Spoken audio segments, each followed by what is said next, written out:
Hello बच्चों, नमस्कार। आपका इस मैथ क्लास में बहुत बहुत स्वागत है। और हम लोग पिछले वीडियो में यूपीटीटी के क्वेश्चंस को सॉल्व कर रहे थे, जिसमें से 9 क्वेश्चन सॉल्व कर चुके थे। अब उसके आगे क्वेश्चन नंबर 10 को सॉल्व करते हैं। तो बिना देर किए हुए देखते हैं क्वेश्चन नंबर 10 को। तो यहां लिखा हुआ है, पहला, एक वृत्त में 120 अंश के खंड का क्षेत्रफल 66/7 सेंटीमीटर स्क्वायर हो तो वृत्त का व्यास बताइए। तो सबसे पहले आप समझिएगा, एक वृत्त है, ठीक है, एक वृत्त है कुछ इस प्रकार का, जिसका ये सेंटर, और उसमें एक ये खंड दिया हुआ है, वृत्त खंड है ये वाला, उसका क्षेत्रफल दिया हुआ है 66/7, और ये आपको दिया हुआ है 120 अंश। 120 अंश कुछ इस प्रकार से बनेगा, ठीक है, 120 अंश, और इसका क्षेत्रफल कितना दिया हुआ है, 66/7 सेंटीमीटर स्क्वायर, ठीक है। तो यहां से जो वृत्तखंड का क्षेत्रफल क्या होता है, पाई आर स्क्वायर थीटा अपॉन 360, ये होता है वृत्तखंड का क्षेत्रफल। यानी कि जो ये खंड है 120 अंश का, वृत्त में जो खंड बना हुआ है, तो उसका सूत्र क्या होता है, पाई आर स्क्वायर थीटा अपॉन 360, और दिया कितना है वो 66/7। यहां से क्या करेंगे, थीटा दिया हुआ है, पाई की वैल्यू कितनी होती है, पाई की वैल्यू होती है 22/7। 22/7 को पुट करेंगे और यहां से रेडियस पता कर लेंगे कि इस जो वृत्त दिया हुआ है उसकी रेडियस कितनी है। तो देखिए, पाई की वैल्यू 22/7, आर स्क्वायर, थीटा कितना दिया हुआ है, देखिए 120 दिया हुआ है, तो 120 अपॉन कितना हो जाएगा 360 इज इक्वल टू 66/7। तो 12 दूनी 24, 12 तिहाई 36, 7 से 7 कैंसिल, 12 तिया 66। तो यहां से R square is equal to आएगा 3 × 3, तो आर इज इक्वल टू हो जाएगा 3, ठीक है। अब यहां से हमें रेडियस पता चल गई है कि जो ये सर्कल है, वृत्त है, उसकी रेडियस कितनी है, 3 सेंटीमीटर है इसकी रेडियस। तो अब आपसे पूछा क्या गया है, रेडियस पूछी गई तो रेडियस बता दीजिए, लेकिन आपसे पूछा गया है वृत्त का व्यास क्या, डायमीटर पूछा गया है। तो डायमीटर इज इक्वल टू होता है 2r, रेडियस की दूनी, यानी कि 2 × 3 इज इक्वल टू कितना हो जाएगा 6 सेंटीमीटर। तो इसका डायमीटर कितना है 6 सेंटीमीटर, और इसका ऑप्शन कौन सा सही है, डी ऑप्शन सही है। तो ये था 10वां क्वेश्चन, आपको समझ में आना चाहिए सही से, क्योंकि ये होता है वृत्तखंड का क्षेत्रफल, ठीक है। वृत्तखंड का क्षेत्रफल का फार्मूला क्या होता है, पाई आर स्क्वायर थीटा अपॉन 360, और वही आपको दिया गया 66/7 सेंटीमीटर स्क्वायर। तो सीधा फार्मूला रखेंगे, यहां से आर पता होगा, और डायमीटर कैसा होता है, रेडियस का डबल होता है, तो आप उसके व्यास को, डायमीटर को ज्ञात कर सकते हैं, और 6 सेंटीमीटर का आंसर है। देखते हैं क्वेश्चन नंबर 11 को। क्वेश्चन नंबर 11 देखिए क्या लिखा हुआ है, यहां एक अंक विन्यास दिया हुआ है, क्या दिया, 1 5 2 10 ... 15 4 और 20 में विलुप्त संख्या बतानी। जहां डॉट डॉट है वहां आपको संख्या बतानी। तो क्या दिया गया, 1 5 2 10 ... 15 4 और 20। तो आप यहां एक सीरीज देखेंगे, ये मैथ है लेकिन यहां पे सीरीज देखिए कैसे, ये दिया 1 से 2 से यहां क्या आएगा 4 है, और अगर हम इस सीरीज को देखें तो 5 से 10 10 से 15 15 से 20।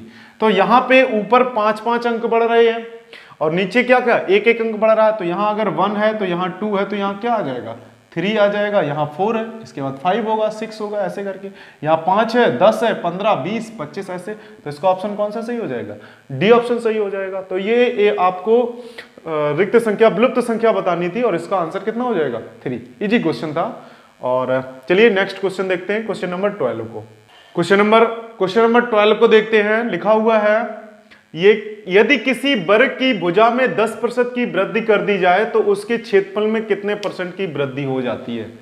आपको बताना है कि जो 10% कोई एक वर्ग है, यानी कि स्क्वायर है, और उसकी जो भुजाएं हैं, चारों भुजाएं इक्वल होती हैं वर्ग में, और अगर उनकी भुजा में 10% की वृद्धि कर दी जाए तो क्षेत्रफल में कितने % का अंतर आएगा। तो चलिए देखते हैं, यहां पे फिगर से समझ लेते हैं। ये एक वर्ग बना हुआ है, और एक वर्ग हमने कुछ इस प्रकार का बना दिया है।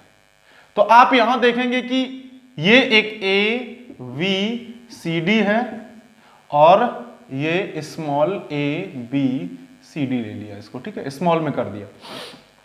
अब पहले वाला जो वर्ग है वो ये है, और इसमें क्या किया गया, 10% इसकी भुजा में वृद्धि कर दी गई। मान लेते हैं इसकी भुजा कितनी है, 100% है, ठीक है, कितने परसेंट है, 100% है, ये भी 100% होगी, और ये अगर इसमें हम वृद्धि कर दे 10% की, कितना हो जाएगा, 110 हो जाएगा। तो सबसे पहले वाले का निकाल लेते हैं, दूसरे वाले का क्षेत्रफल निकाल लेते हैं, डिफरेंस पता चल जाएगा। तो इसका फर्स्ट वाले का अगर हम देखेंगे क्षेत्रफल क्या होता है, भुजा गुणे भुजा, यानी कि 100 गुणे 100, तो क्या हो जाएगा, 10,000 हो जाएगा, ठीक है, सेंटीमीटर स्क्वायर, ठीक है, इतना समझना है आपको। अब दूसरे वाले को देख लेते हैं, इसका क्षेत्रफल क्या हो जाएगा, यानी कि 110 गुणे 110, तो ये आ जाएगा 11 11 21, ये आ गया सेंटीमीटर स्क्वायर। अब आपसे पूछा गया कितनी वृद्धि हो जाती है, अगर यहां पे 10,000 है और यहां पे कितना है 12,100 है, तो डिफरेंस दोनों में कितने का आ रहा है बताइए, 2100 का डिफरेंस आएगा, 2100 सेंटीमीटर स्क्वायर। अब आपको क्या करना है कि देखना है कितने परसेंट की वृद्धि हो जाती है। तो वृद्धि हम अगर देखेंगे यहां से, तो वृद्धि क्या होगा, 2100 गुणे 100 और बटे मूल वृद्धि सबसे पहले कितना था त्रिभुज का, तो वो वर्ग का कितना है 10,000 है, तो 10,000 से क्या करेंगे, 0 से 0 0 से 0 0 0 0 0 कैंसिल करेंगे, तो यहां से कितना आएगा 21%। देखिएगा सबसे पहले क्या था, जो वर्ग है उसका क्षेत्रफल, बाद में 10% की वृद्धि कर दी जाए, कमी कर दी जाए, 20% कर दी जाए, हम उसका क्षेत्रफल निकाल लेंगे, दोनों का डिफरेंस करेंगे कितना आएगा, और वृद्धि प्रतिशत में वृद्धि देखेंगे तो 2100 गुणे 100 और बटे पहले जो वर्ग था उसका क्षेत्रफल कितना है, तो यहां से 21%, और इसका ऑप्शन बी सही हो जाएगा। तो चाहे वृद्धि की जाए चाहे कमी की जाए, आपको सेकंड वाले में अगर कमी 10% तो 90 गुणे 90 89, कुछ कम हो जाएगा 900 के आसपास, आप उसका मल्टीप्लाई करके यहां से ज्ञात कर सकते हैं। तो इस प्रकार का क्वेश्चन मोस्टली पूछ लिया जाता है, मेंसुरेशन से संबंधित है। और ये हो गए हैं 12 क्वेश्चन, और अब देखते हैं क्वेश्चन नंबर 13।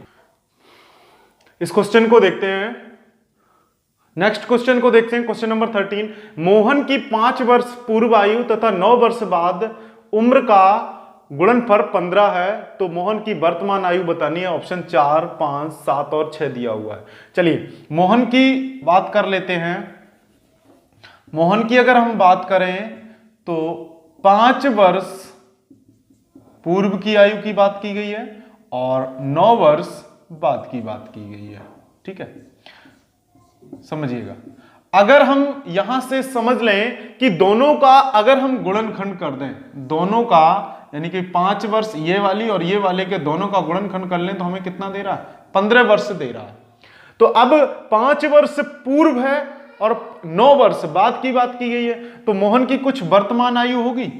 वर्तमान आयु कितनी मान लें हम, x मान लें, तो ये क्या हो जाएगा, x - 5 हो जाएगा, और 9 वर्ष बाद क्या हो जाएगा, x + 9 हो जाएगा। इन दोनों का गुणनफल कितना है, 15 है, तो यहां से लिखेंगे x - 5 into x + 9 is equal to कितना, 15।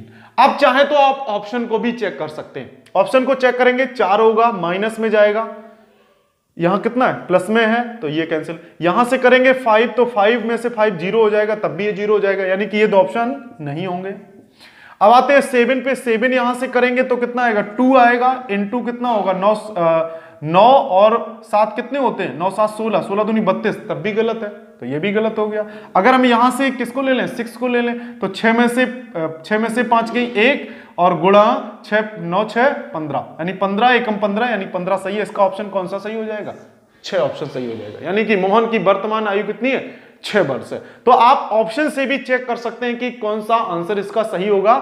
चलिए, या तो आप इसको सॉल्व भी कर सकते हैं, तो चलिए सॉल्व कर लेते हैं, इसको भी देख लेते हैं। ऑप्शन से आपने चेक कर ही लिया है कि इसका ऑप्शन डी सही है 6, लेकिन इससे सॉल्व कर लेते हो। क्या, x² माइनस का 5x प्लस 9x माइनस 9 × 45 15 हो गया, ठीक है। इसे यहां देखेंगे तो इसको माइनस करेंगे, x² कितना होगा, प्लस का 4x होगा, इसे अगर इस तरफ लाएंगे माइनस का 60 इज इक्वल टू 0 हो जाएगा। इसे करेंगे 10, इसको करेंगे 10 × 60, यानी कि 10x माइनस का 6x और minus 60 is equal to 0। x common लेंगे तो क्या होगा, x + 10 होगा, माइनस का 6 लेंगे x + 10 होगा। तो यहां से हमें 2 मिलेंगे, एक मिलेगा x + 10 और x - 6 इज इक्वल टू 0। तो एक वैल्यू आएगी माइनस का 10 और x इज इक्वल टू 6 आएगा। अब माइनस वैल्यू किसी की होगी नहीं, किसी की उम्र माइनस में तो जा नहीं सकती है, तो इसका ऑप्शन कौन सा हो जाएगा, x इज इक्वल टू 6, यानी कि मोहन की वर्तमान आयु कितनी निकल के आएगी, 6 सेंटीमीटर, 6 वर्ष। तो आप यहां देखेंगे कि अगर आप यहां से सीधे ये जो आपने यहां पे थोड़ा सॉल्व किया था उसके बाद ऑप्शन से अगर चेक करना चाहें तो आप आंसर निकाल सकते हैं, और अगर ऑप्शन से नहीं चेक कर पा रहे हैं तो क्या करेंगे, इस इक्वेशन को सॉल्व करेंगे और जो वैल्यू यहां पॉजिटिव आएगी, एक नेगेटिव आ रही है, किसी का जो आयु है वो ऋणात्मक कैसे हो सकती है, तो उसके लिए क्या x इज इक्वल टू 6, यानी कि मोहन की वर्तमान आयु 6 वर्ष हो जाएगी और इसका करेक्ट आंसर 6 है। तो ये क्वेश्चन था 13 क्वेश्चन। अब देखते हैं क्वेश्चन नंबर 14। नेक्स्ट क्वेश्चन देखते हैं, क्वेश्चन नंबर 14 दिया हुआ है दो संख्याओं का लासा और मासा गुणनफल 336 है और उनके बीच का अंतर 10 हो तो वो संख्याएं ज्ञात कीजिए। तो यहां आप देखेंगे कि लासा और मासा का जो गुणनखंड दिया गया है वो 336 है। दो संख्याओं का लासा और मासा 336 और उनके बीच का अंतर, यानी कि पहली संख्या और दूसरी संख्या के बीच का जो अंतर है, पहली संख्या और दूसरी संख्या के बीच का अंतर वो कितना है, 10 है। ठीक है, और लासा गुणे मासा कितना दिया गया, 336 दिया गया। आप ये जानते हैं कि लासा गुणे मासा वो किसके इक्वल होता है, पहली संख्या गुणे दूसरी संख्या, यानी कि हमें ये पता चल गया दोनों संख्याओं का अगर गुणनखंड करें तो 336 आना चाहिए और दोनों का अंतर कितना आना चाहिए, 10 आना चाहिए। अब चलते हैं, अब यहां से समझ लेते हैं ऑप्शन में, अगर हम पहले ऑप्शन को गुणा करें 10 गुणे 20 तो 200 आएगा, मैच नहीं कर रहा है, ऑप्शन गलत हो गया। यहां पे आते हैं 14 गुणे 24, देख लेते हैं 14 24 का मल्टीप्लाई, 4 चौको 16 की 6 यहां से 1 2 4 एकम 4 और 1 5 गुणे 4 दूनी 8 2, तो 6 3 3 336, यहां 336 है। इसका मतलब 14 गुणे 24 वो दो संख्याएं हैं जिनका लासा और मासा का गुणनखंड करेंगे तो 336 आएगा, पहली दूसरी संख्या का गुणनखंड करेंगे तो भी 336 आएगा, और अगर हम 24 में से 14 को घटाते हैं तो उनके बीच का अंतर भी 10 होगा। ऑप्शन कौन सा सही हो जाएगा, बी ऑप्शन 14 गुणे 24। तो ये भी अच्छा क्वेश्चन था। और अब देखते हैं नेक्स्ट क्वेश्चन, क्वेश्चन नंबर 15 को देखते हैं। क्वेश्चन नंबर 15 को लिखा हुआ है 4 पे घात 61 प्लस 4 पे घात 62 प्लस 4 पे घात 63 प्लस 4 पे घात 64 प्लस 4 पे घात 65 किस संख्या से भाज्य होगा। तो 3 11 17 19, चलिए लिखा हुआ है 4 पे घात 61 प्लस 4 पे घात 62 प्लस 4 पे घात 63 प्लस 4 पे घात 64 प्लस 4 पे घात कितना दिया हुआ है 65। तो हम यहां से 4 पे घात 61 कॉमन ले लेते हैं, तो क्या बचेगा 1 प्लस 4 प्लस 4 पे घात 2 प्लस 4 पे घात 3 प्लस 4 पे घात 4, इतना बचेगा। तो यहां 4 पे घात 61 लिखेंगे तो क्या होगा 1 प्लस 4 प्लस 4 चौको 16 चौको 64 चौको 256। चलिए अब इसको जोड़ भी लेते हैं, तो क्या आएगा यहाँ 4 पे घात 61, इसको अगर हम जोड़ते हैं तो 6 4 10 16 20 और 21 की 1 हासिल 2 5 2 7 7 6 13 13 1 14 की 4 हासिल 1 2 1 3 300 कितना आएगा 41 आएगा। यहां से आया 4 पे घात 61 और 341। अब हमें क्या करना है, ये तो भाज्य हो ही जाएगा जब इसका गुणनखंड भाज्य हो जाएगा। तो सबसे पहले हम चेक कर लेते हैं 3 से होगा, 3 एकम 3 3 एकम 3 11 बचेगा, 11 डिवाइड नहीं है 3 से, आते हैं 11 पे, तो 11 तिया 33 1 बचेगा, 11 हुए 11 एकम 11, यानी कि ये किससे डिवाइड होगा, पूरा 11 से पूर्णतया डिवाइड है। इसका मतलब ऑप्शन कौन सा हो जाएगा, आंसर इसका हो जाएगा 11। ये पूरी संख्या 4 पे घात 61 वाली जो संख्या दी हुई है पूरी संख्या, वो किससे डिवाइड हो जाएगी, 11 से डिवाइड हो। देखिए 11 तिया 33 1 बचेगा तो 11 हुआ, 11 एकम 11, यानी कि ये संख्या जो है पूर्णतया 11 से भाज्य हो जाएगी। तो ये थे आज के क्वेश्चन, टोटल क्वेश्चन 15 हो गए हैं पिछली वीडियो और आज की वीडियो को लगा के। तो अब मिलते हैं अपने नेक्स्ट वीडियो में, तब तक के लिए नमस्कार, जय हिंद।